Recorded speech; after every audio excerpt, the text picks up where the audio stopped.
The Episcopal Church of St. Matthew's welcomes members and visitors off of St. Mary's Road, just a block away from Hillsborough's downtown.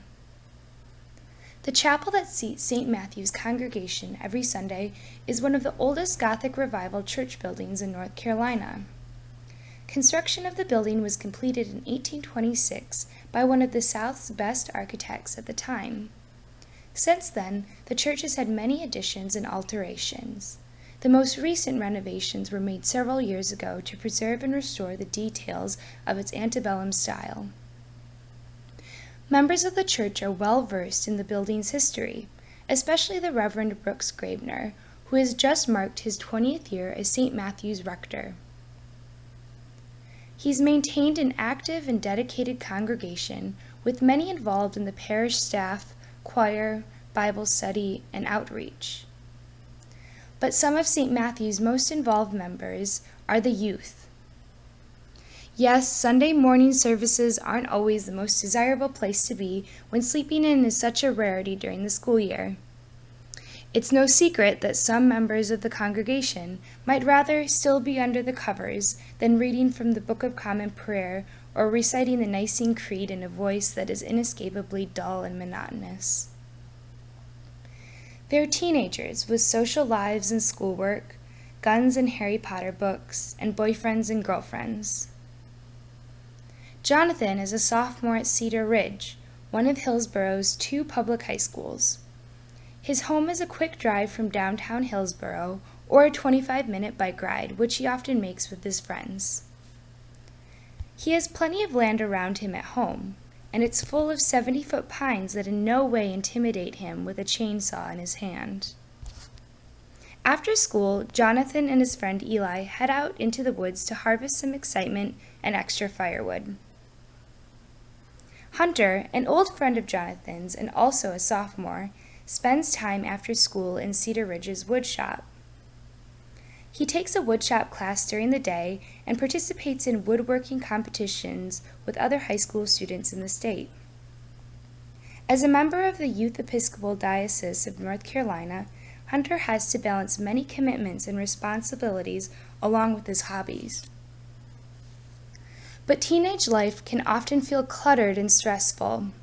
Despite his spontaneous and fun life outside of school, Jonathan has questions about the difficulty of high school classes and the constant pressure to be planning for his future. That's where St. Matthew's comes in. When life is complex and changing so quickly, being a part of the youth at St. Matthew's is more than sitting through Sunday morning services. It provides a constant and dependable community. The youth group meets next door to the chapel every other Sunday. They like having a place to goof around and play games. Sometimes the games relate to a theme for the meeting, like trust. They can also be pretty active and then tire quickly, but it's time anyway to head into their teen room for discussion. At one meeting, Hunter conducts a conversation on sacrifices. He asks the group to give examples of sacrifices they've made and relates the idea back to Jesus.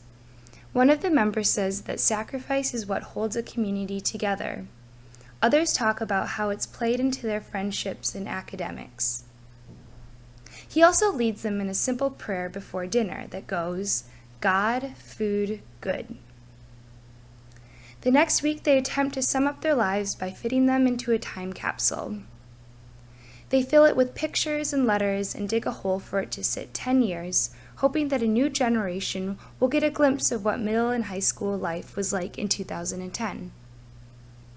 Some of the older members of St. Matthew's Youth looked more closely at their faith this year in confirmation classes taught by Laura, the youth group director, and Reverend Lisa, the assistant to the rector.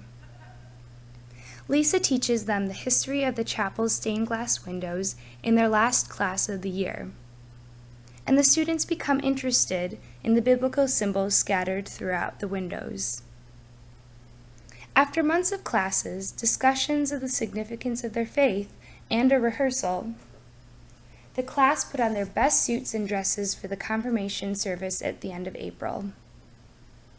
Bishop Curry visited to receive the new confirmands and was delighted to see their enthusiasm for St. Matthew's.